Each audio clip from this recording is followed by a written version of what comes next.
ക്രിസ്തുവിൽ സ്നേഹമുള്ളവരെ, ഈ വരുന്ന 21-ാം തീയതി ബൈബിൾ ഞായറായി ആഘോഷിക്കുമ്പോൾ ഇതിനോടനുബന്ധിച്ച് കേരള മെത്രാൻ സമിതിയും ബൈബിൾ കമ്മീഷനും സംയുക്തമായി നൽകിയിരിക്കുന്ന ഇടയലേഖനം വചനം നമ്മളുടെ ബലിമധ്യേ വായിക്കാനുള്ളതിനാൽ ആമുഖ പ്രസംഗം ഇരുന്നു കൊണ്ട് നമുക്ക് ശ്രവിക്കാം. എൻ്റെ പ്രിയപ്പെട്ടവരെ, ആഗമനകാലത്തിലെ 2-ാമത്തെ ഞായറിലേക്ക് നാം ഇന്ന് പ്രവേശിക്കുമ്പോൾ ഈ 2-ാമത്തെ ഞായർ അറിയപ്പെടുന്നത് ഈ ബെത്ലഹേം കാൻഡിൽ എന്ന പേരിലാണ്. ബെത്ലഹേം കാൻഡിൽ എന്ന് വെച്ചാൽ കാൻഡിൽ ഓഫ് ലവ്, സ്നേഹത്തിൻ്റെ തിരുനാളം നമ്മുടെ മനസ്സുകളിൽ കൊളുത്തേണ്ട ഞായറാണ്. ബെത്ലഹേമിൻ്റെ ആ പ്രത്യേകത നമുക്കറിയാം. അവിടെ കടന്നു വരുന്നവർ ഓരോരുത്തരും സ്നേഹം കൊണ്ട് നിറഞ്ഞവരാണ്, ഇഷ്ടങ്ങൾ കൊണ്ടല്ല. ഇഷ്ടപ്പെടുന്ന സ്നേഹത്തിൽ നിന്നും നഷ്ടപ്പെടുത്തുന്ന സ്നേഹത്തിലേക്ക് വളർന്നു എന്നുള്ളതാണ് ബെത്ലഹേമിൻ്റെ പ്രത്യേകത. അവിടെ ഉണ്ണിയേശുവായിട്ട് പിറന്ന ദൈവപുത്രൻ പോലും പിതാവിൻ്റെ ഇഷ്ടത്തിനു വേണ്ടി തൻ്റേതായ സൗഭാഗ്യങ്ങൾ വേണ്ട എന്ന് വെച്ച് കടന്നു വന്നതാണ്. പരിശുദ്ധ മറിയമാകട്ടെ, വിശുദ്ധ യൗസേപ്പിതാവാകട്ടെ, തങ്ങളുടെ ജീവിതത്തിൻ്റെ ഇഷ്ടങ്ങൾക്കല്ല അവിടെ പ്രാധാന്യം നൽകിയത്, മറിച്ച് പിതാവായ ദൈവത്തിൻ്റെ ഹിതമാണ്. അതുകൊണ്ട് പരിശുദ്ധ മറിയം പറയുന്ന, ഇതാ കർത്താവിൻ്റെ ദാസി എന്ന് പറഞ്ഞുകൊണ്ട് ദൈവഹിതത്തിൻ്റെ മുമ്പിൽ അവൾ ആമീൻ പറയാൻ തയ്യാറായി. യൗസേപ്പിതാവാകട്ടെ, സ്വപ്നത്തിൽ ലഭിച്ച ദർശനമനുസരിച്ച് പറഞ്ഞതുപോലെ പ്രവർത്തിച്ചു. തൻ്റെ ജീവിതത്തിൻ്റെ ഏറ്റവും പ്രധാനപ്പെട്ട വിവാഹത്തിൽ പോലും ദൈവം കൈകടത്തുമ്പോൾ മറുവാക്ക് പറയാതെ എല്ലാം അനുസരിച്ചു. ഒറ്റ കാര്യമുള്ളൂ, സ്നേഹം കൊണ്ട് മാത്രം. അപ്പം സ്നേഹമുള്ളിടത്ത് പരിമിതികളോ പ്രശ്നങ്ങളോ ബാധകമാകില്ല എന്ന് വിളിച്ചു പറയുന്നതാണ് ഈ Bethlehem candle, candle of love. അപ്പോൾ ആഗമനകാലത്തിലെ 2-ാമത്തെ ഞായറിലെ തിരി നാം തെളിയിക്കുമ്പോൾ നമ്മളും പ്രാർത്ഥിക്കേണ്ടത് ഇതിനു വേണ്ടി തന്നെയാണ്. നമ്മുടെ ഉള്ളിലും സ്നേഹം കൊണ്ട് നിറയട്ടെ. സ്നേഹമുള്ളിടത്ത് പരാതികളും ആവലാതികളും കുറയും. പിന്നെ അവിടെ മനസ്സിലാക്കലും ഉൾക്കൊള്ളലും ഒക്കെ കൂടും. അപ്പോൾ നമ്മൾ ഇത്രയും ചിന്തിച്ചാൽ മതി. എന്തിനും ഏതിനും പരാതിയും പ്രശ്നങ്ങളും ആവലാതികളും ആണെങ്കിൽ അടിസ്ഥാനപരമായിട്ട് അവിടെ സ്നേഹം കുറഞ്ഞു തുടങ്ങി എന്ന് തന്നെയാണ്. പരാതികളില്ലാതെ ചേർത്ത് പിടിക്കുക, കൊള്ളാം, പോട്ടേന്ന്, കുഴപ്പമില്ല, ശരിയാകും എന്നൊക്കെ പറയുന്ന പ്രതികരണങ്ങളാണ് ഉള്ളതെങ്കിൽ അതിൻ്റെ അർത്ഥം എന്താ?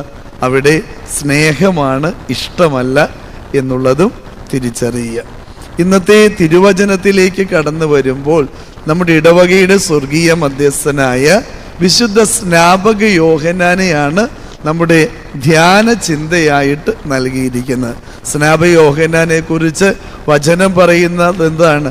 ദൈവം അയച്ച ഒരു മനുഷ്യനുണ്ടായിരുന്നു എന്ന് വെച്ചാൽ ദൈവത്തിൻ്റെ സിഗ്നേച്ചർ ഇട്ട് കയ്യൊപ്പിട്ട് ഭൂമിയിലേക്ക് നൽകിയ സമ്മാനമാണ് സ്നാപക യോഹന്നാൻ എന്നുള്ളതാണ് അവൻ്റെ ഏറ്റവും വലിയ ക്വാളിറ്റി, പ്രത്യേകത.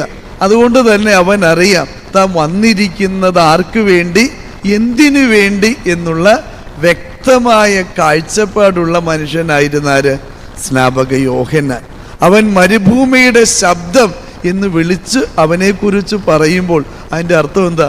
ആ ശബ്ദത്തെ തടുക്കാനോ അതിനിങ്ങനെ കവർ ചെയ്യാനോ ഒരു ശക്തിക്കും കഴിയില്ല എന്നുള്ളതാണ് മരുഭൂമിയുടെ ശബ്ദം എന്ന് അവനെ പറ്റി വചനം പറയുന്നതിൻ്റെ അർത്ഥം.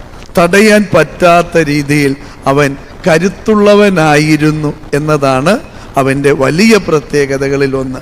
മറ്റൊന്ന് അവൻ്റെ വസ്ത്രധാരണത്തെക്കുറിച്ച് പറയുന്നുണ്ട്.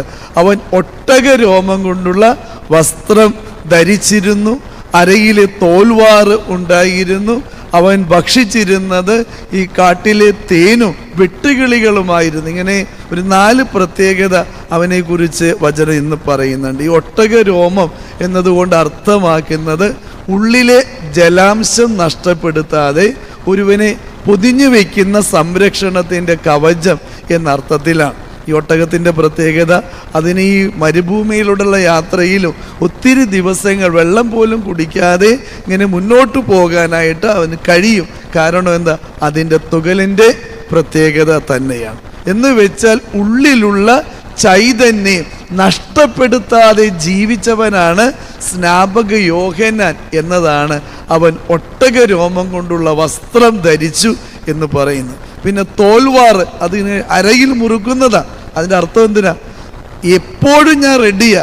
യുദ്ധത്തിന് പുറപ്പെടുന്നവരുടെ പ്രത്യേകതയാണ് കച്ച കെട്ടി മുറുക്കുക എന്ന് പറയുന്നത്. ഇങ്ങനെ തോൽവാറ് കൊണ്ട് അവൻ തന്നെ എവർ റെഡിയായിരുന്നു.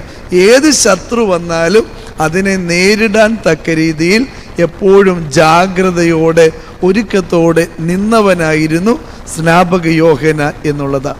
മൂന്നാമത് പറയുന്ന പ്രത്യേകത, അവൻ്റെ ഭക്ഷണം അത് തേനായിരുന്നു. തേനെന്ന് വെച്ചാൽ എന്താ? വചനം പറയുന്നത് ദൈവവചനമാണ് ഈ തേനെന്ന് പറയുന്നത്.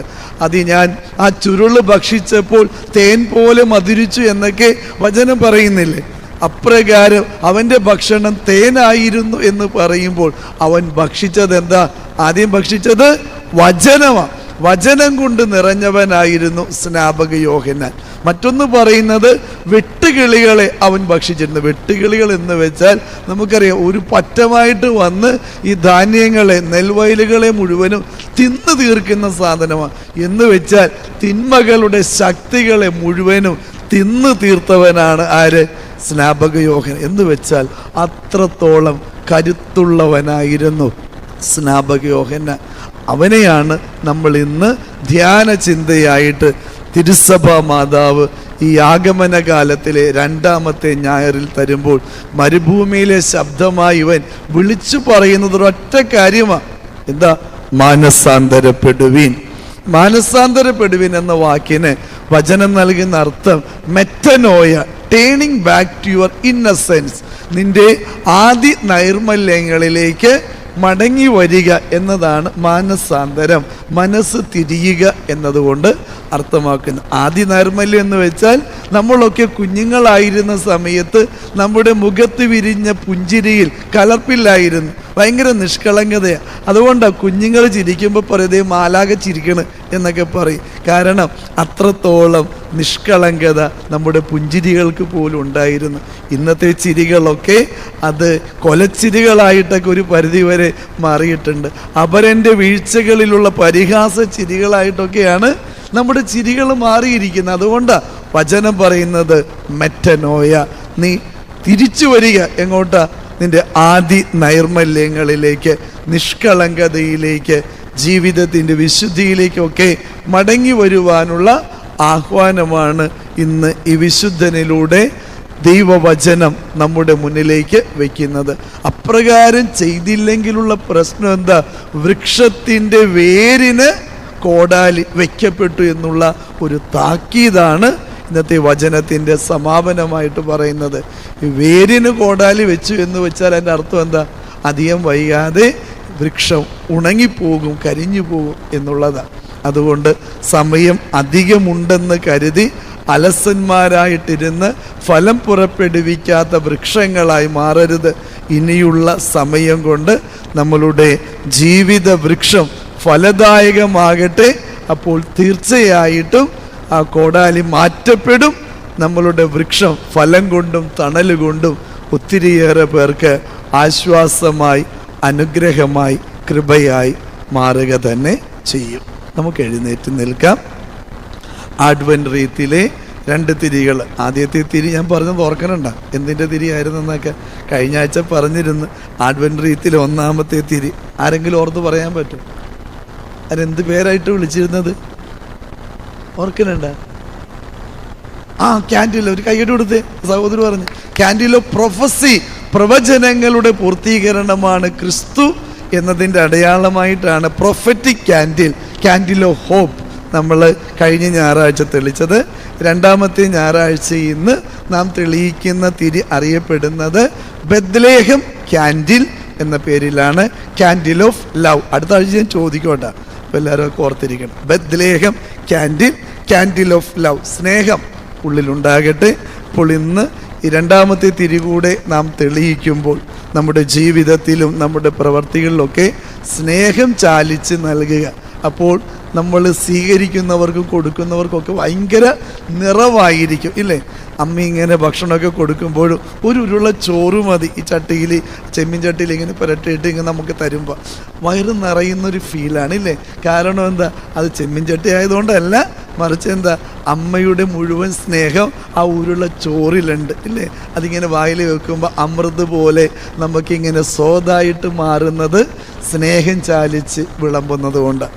ഏത് കാര്യവും സ്നേഹം ചാലിച്ച് വിളമ്പി കൊടുത്താൽ അത് നൽകുന്നവനും സ്വീകരിക്കുന്നവനും ഒരുപോലെ അമൃത് ആയിരിക്കും.